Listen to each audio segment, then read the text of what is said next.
Welcome back to another week of Guided by Faith. I know that this time is valuable to you, and so I want to make it very valuable. I want to use it as best as I possibly can to equip you and to encourage you for all of the different things that you are going to face in your life and help you see that God's Word has so much to give you for guidance, for wisdom, for encouragement. This week, we're going to go back into our What Would You Say series. This is something we're covering in our student ministry over the course of this semester. And the question that we're walking through this week is it okay for a Christian to date a non-believer? Is it all right for a Christian to date a non-believer? And so before we can get into that question, the one that we're going to actually address today is, what does the Bible say about dating in general? And I want to tell you from the beginning that the Bible doesn't specifically talk about dating. And so when we say, what does the Bible say about dating? We need to be honest and acknowledge that the Bible doesn't say anything about dating, because nothing like dating happened in the times that the Bible was written. The Bible was written over a couple of thousand years, and in those cultures where the Bible was written, they had much more of just traditional arranged marriages. These still happen around the world today. But for most of us listening to this podcast, especially in Western culture, that's not the case. But in an arranged marriage, a young man and a young woman, or a little bit older man and woman would have their parents or relatives match them up and try to align them and find a suitable spouse for them. And so it does seem like in a lot of cases people had choice, but in a lot of cases they didn't. And so one nice thing about our culture is that we have choice. One bad thing is, if you look at marriage and divorce statistics, it's not like that choice is working out really well, when sometimes you see stats that say up to 50% of people get divorced. So we can't say that dating is any better than what they had, but it's just interesting to think that you live in a time and culture that wasn't specifically addressed in the Bible. But neither was the internet, neither was vaping, neither was artificial intelligence. What we have to do in situations like this is ask ourselves, are there biblical principles that can apply to situations not specifically addressed in the Bible?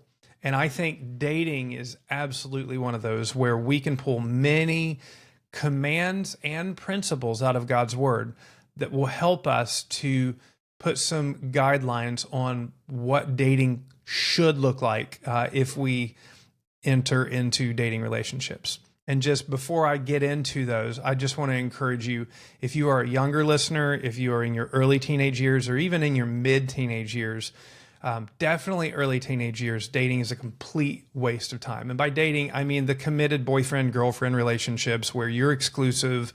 There's some weird sense of ownership that you have over people. It's just a waste of time.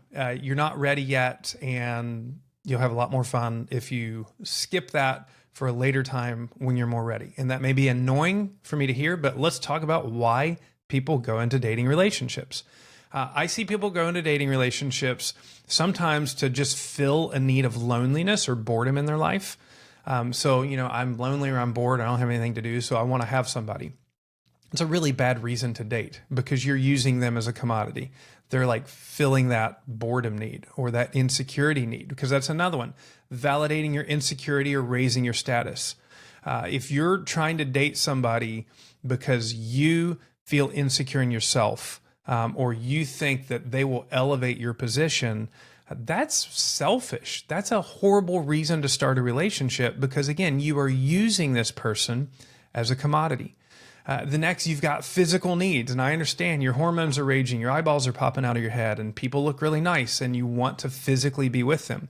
But again, that's a bad reason to enter into a dating relationship. Why? Because you're using them as a commodity, and you don't want to do that. I see people get into dating relationships to practice for marriage. And that sounds like, well, that should be, a good thing to do. But dating relationships are terrible practice for marriage. They're actually really good practice for divorce, because there's this weird sense of ownership, but then you can break it off at any time you want. Marriage is such an all-in commitment. It is a ripping process in every way to dissolve a marriage. You don't just dissolve a marriage, you You break a marriage, you rip it apart. It's hard. If you're a kid and your parents have gone through divorce, it's not easy in any way. There's so much heartache and hurt that happens. So dating is not a great practice for marriage. These are all bad reasons that I see people get into dating relationships. A potentially good one is to see what kind of person you're compatible with. Although even in this, you need to know who you are before you can remotely start addressing what kind of person you're compatible with. That could be good as you get a little bit older to see what kind of person you're compatible with. But ultimately, I think if we're going to have any kind of healthy dating relationship, it's more to pursue a person who could be a potential spouse for your life. And so I would recommend, and we'll get to this as the week unfolds, if you're not ready to consider a particular person, not that dating them is a commitment that you're going to marry them. That's unreasonable. But if you're not remotely near that area, if you're not thinking that way at all, I think dating's probably a waste of your time.